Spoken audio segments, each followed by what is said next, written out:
Salut tout le monde. Bon ben aujourd'hui je pars avec mes potes d'enfance, ce qui arrive très rarement, hein. Les plannings ont du mal à coïncider. Donc là on a Bibi devant nous avec son Aprilia 650 Pegaso, voilà.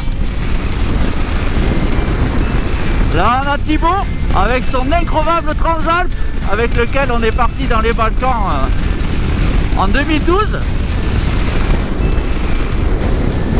Et devant, on a Grégo, première sortie avec son CB 1000R. Il a le Transalp aussi avec lequel il est parti dans les Balkans. Et il va pas vouloir que je le double, hein. Et là, on est parti pour 2 ou 3 jours de road trip. Direction le Mont d'Or. On ne devrait pas trop traîner sur la route normalement. Et bon, là, on vient juste de partir, on va laisser les pneus chauffer, hein. Enfin, tout le monde n'est pas de cet avis-là, visiblement. Et donc là, pour l'occasion, j'ai remonté des pneus route qui restaient au fond du garage de quand j'ai acheté la moto. Et il n'y a pas photo, hein, les pneus route sur la route, c'est quand même vachement mieux que les pneus 50-50, 50% route, 50% chemin. Il n'y a pas à dire, hein. La moto, elle est plus rigoureuse, hein. Donc là, ça devrait être sympa. Allez, gaz. Et pour ceux qui s'interrogeraient sur le voyant allumé, ben en fait la dernière révision date de 1 an et 1 jour, donc il me dit de faire la révision. Ce qui sera fait la semaine prochaine, je pense que je vais avoir le temps de m'occuper de ça. Roule en direction de Cahors. Nous sommes en train de longer le Lot. Nous traversons le très beau village de Puy-l'Évêque. Et donc l'itinéraire, je le découvre en temps réel, puisque c'est Bibi qui s'est chargé de faire la trace 100% route, et c'est moi qui me charge d'ouvrir. Donc en gros, je sais qu'on part direction le Mont d'Or. Je n'ai aucune idée par où on passe, mais en tout cas il a fait en sorte qu'il y ait beaucoup de virages, donc ça devrait être pas mal. Ça de partir avec des fumeurs à la post-clope. Et là, on va attaquer de la petite route normalement. Je pense que les suspensions du CB 1000R elles vont bien apprécier. Alors l'autre il chauffe ses suspensions, il est chaud là avec l'Aprilia là. Tu la chauffes pour une meilleure attaque? Attaquer les chemins. Attends. On tourne à droite dans 200 mètres.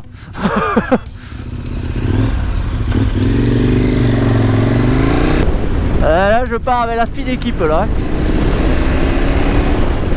Ah, on est sur de la petite route typique du Lot, avec ses petits virages, ces petits graviers parsemés sur la route. Ça c'est toujours très agréable, histoire de rouler dans une confiance totale.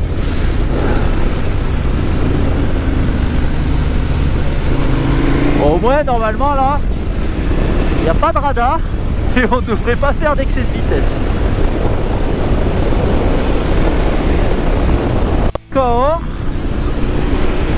Et je pense qu'on va rattaquer de la route à chèvre d'ici peu de temps. Bon, et là, c'est vraiment super joli. La route, elle suit la courbe du Lot. C'est vraiment chouette. Papa, comment c'est beau! Alors, est-ce qu'on passe par Saint-Cyr-la-Popie ou pas? J'aimerais bien, ça fait un petit moment que j'ai pas mis les pieds. Et alors, si tu connais pas Saint-Cyr-la-Popie, je te conseille vivement d'y aller. Bon, au final, Saint-Cyr-la-Popie, on n'y passe pas. Mais si tu passes dans le secteur de Cahors, file visiter ce village médiéval qui surplombe le Lot, c'est vraiment magnifique. Allez, nous, on continue. Et si tu te poses la question, et qu'est-ce qu'il a mis comme support valise sur son Pegaso? Cherche pas, hein. C'est pas du Touratech, c'est pas du SW Motec, c'est pas du Epco Becker, c'est du Made in Bibi mon gars. Soudé par lui, coupé par lui, verni par lui. Des petites sacoches Between de chez Decathlon, un petit sac polochon, et c'est parti pour l'aventure. c'est la panique sur les boulevards quand on arrive en ville. Pour nous, le début de l'aventure, ce sera Figeac, à l'occasion d'une petite pause pour s'acheter à bouffer pour le midi.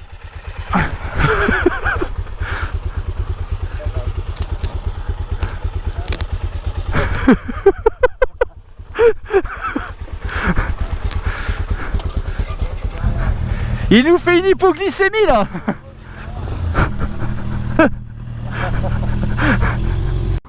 Bon, en fait, ce qui s'est réellement passé, c'est que Grégo, sur son CB1000R, il a commencé à perdre l'équilibre au niveau du carrefour. Donc du coup, Thibaut, bon cœur, veut l'aider à rattraper sa moto, et boum, c'est lui qui s'en met une. Bilan, un rétroviseur de cassé pour Thibaut. Allez, ça commence. Bon, on est parti. On va mettre du gros gaz. Putain, regarde, tu dis gaz, il se réveille, il est chaud le mec.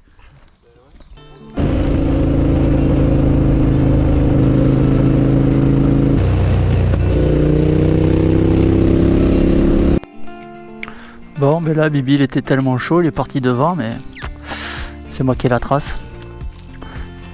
Du coup, ben, on va l'attendre à l'intersection. Allez, c'est reparti. Voilà, on a quitté la nationale 122. Et là, on récupère une petite route blanche sur la carte. Oh, il y a du gravillon. Ouais, parce que les grandes courbes, c'est sympa. Et les petites routes blanches sinueuses, c'est mieux.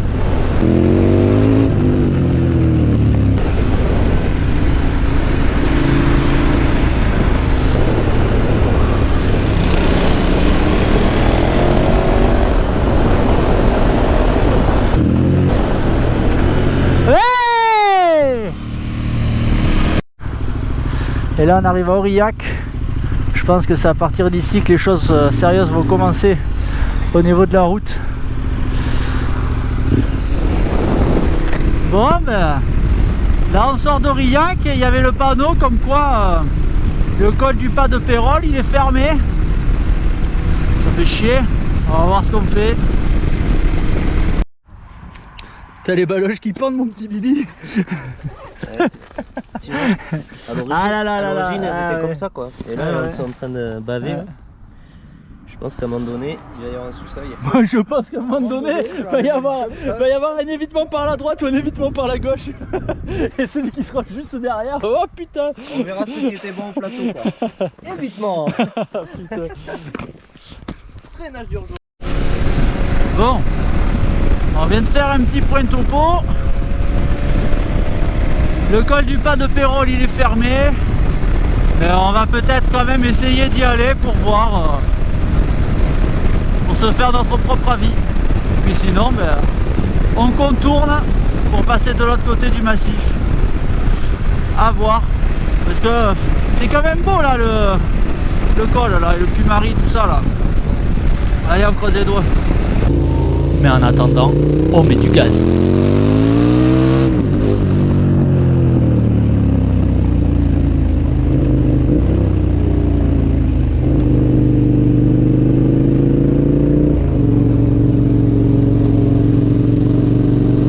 C'est avec une immense tristesse que nous allons devoir contourner le col du Pas de Pérol.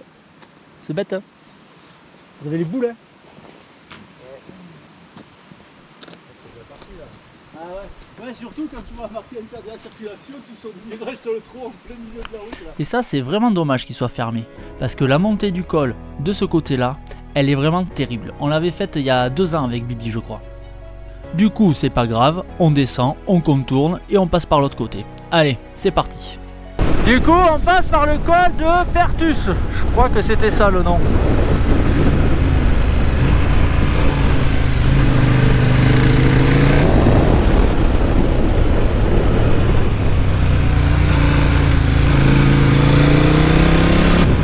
Oh. Je crois qu'il a bien en main son CB là. Ouais.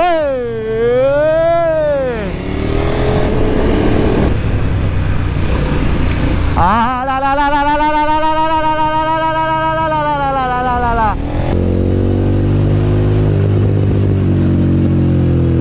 Alors là, on attaque de la petite route là. Ça c'est bon ça. Demi-tour.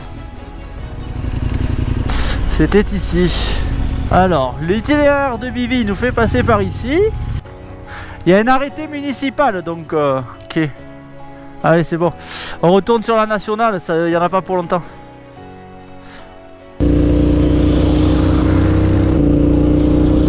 Et là-bas. Le col du Pas de Pérol, c'est là-bas. J'en suis presque sûr. Et effectivement, il est bien là, le col du Pas de Pérol. C'est dommage, hein, faudra revenir pour se le refaire quand même. En attendant, on profite quand même du panorama et ensuite on redescend vers Riomès-Montagne, histoire de faire quelques courses et de chercher un coin pour bivouaquer parce que la fin de journée approche. Mais bon, il y a quand même encore un peu de route avant d'y arriver. Il reste surtout quelques petits virages histoire de se tirer la bourre.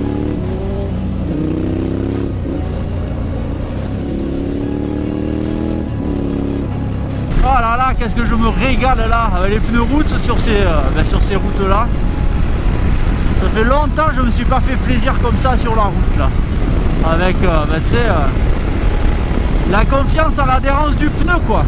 Tu vois, tu sens pas que tu as les crampons qui se tordent sous la contrainte là. Là c'est trop bon là. Là je sens la moto collée à la route. Et là on enroule un rythme coulé rapide, pas de gaz, pas de frein, t'enroules.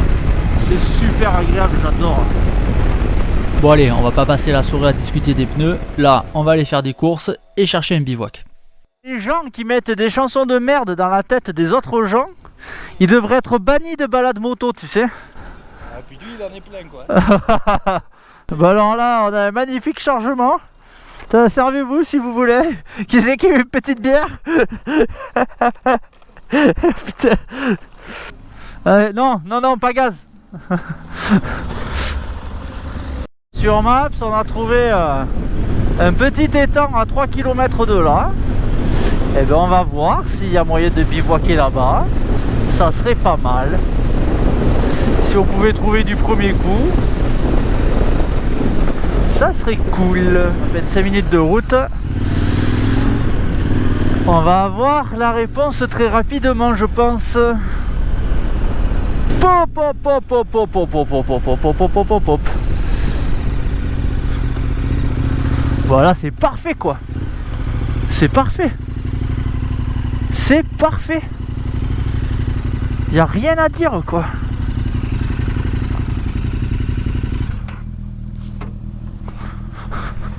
Bon mais je pense qu'on a trouvé là.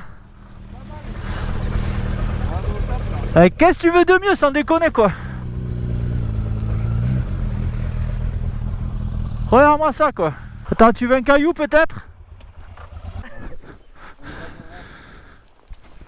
Du coup, on a trouvé notre domicile pour la nuit. On décharge les affaires, on installe la table, on ouvre une bière. Et là, Bibi trouve qu'il y a trop de vent et décide d'aller un peu plus loin à moto pour voir s'il n'y a pas un endroit plus à l'abri.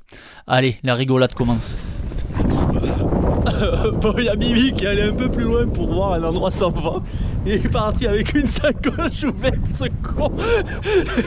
Il est passé dans le gué. Et et il a perdu la moitié du chargement. Qu'est-ce qu'il a perdu encore? Ah mais là on a affaire à un génie là. Oh, il a mis le demi-chouf, il est chaud le mec quoi. Qu'est-ce que c'est là? C'est le café ça. Ça fait longtemps qu'il n'est pas sorti, non? Ah le con. Là il a encore perdu. Ah mais c'est sûr quoi. Il va revenir. Il va rouler sur un objet à lui parce que c'est trop tard ce con quoi. La boîte de café. Ta sacoche elle est ouverte. Mais oui. N'importe quoi.